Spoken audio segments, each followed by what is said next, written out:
In the last video, we looked at how to make a kind of like a bare bones project. There was a few other things I wanted to show just about manipulating projects in CodeWarrior. So what you want to do, so some concepts you need to understand is that projects in CodeWarrior, they're not quite like, or I should say, Eclipse.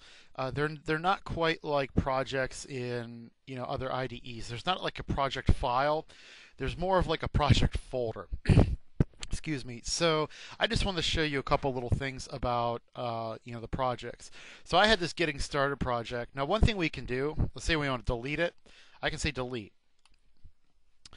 Now what this does is by default is it removes it from the workspace. And if I don't check this box, it actually doesn't delete the project. It just deletes it from the workspace. The references to it. So I'm going to click OK. Yeah, click continue.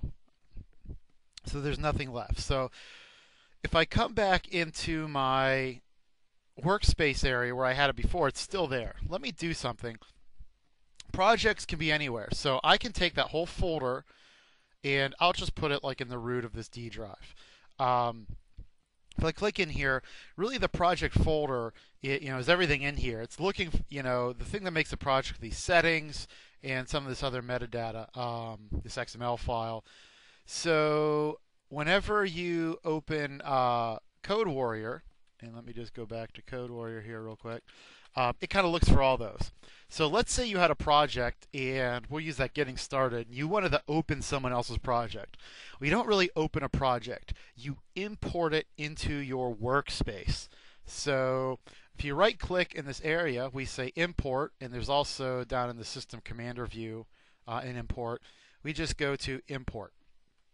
And the reason I'm showing you this, the raw import, just so you know how to do it, because there's a lot of different things you can import. What we want is under General, Existing Projects in the Workspace. Now here's the cool part, is if we select, I can go right to this Getting Started folder, but if you select any, say, drive or folder, Eclipse will look not only in that folder, but in every subfolder below it for all the projects. So if I click in OK, D, it finds in Getting Started. Now it can make a copy into your workspace, or it could just leave it alone. So we click Finish, and there it is. To give you another example here, I'm going to go to Import Existing Project in the Workspace. My desktop, I have it a Freedom Info. I have this, sample code.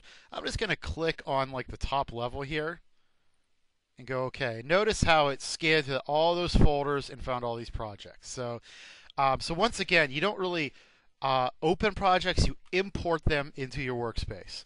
So I'll leave it at that.